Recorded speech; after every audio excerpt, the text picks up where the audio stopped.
Bwana, leo hii Young Africans majira ya jioni saa 12 wamemtambulisha kocha msaidizi ambaye ni Thomas Mabedi.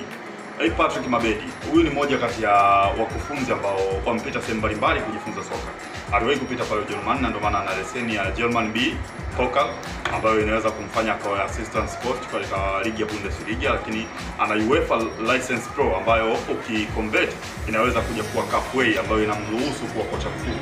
Lakini pia Mabedi ana records mbalimbali. Huyu ni mlinzi wa zamani wa timu ya taifa ya Malawi, lakini pia amewahi kucheza pale Kaizer Chiefs, amewahi kupita Maroka Swallows, lakini pia aliwahi kupita Big Bullets ya pale Malawi nchini kwao.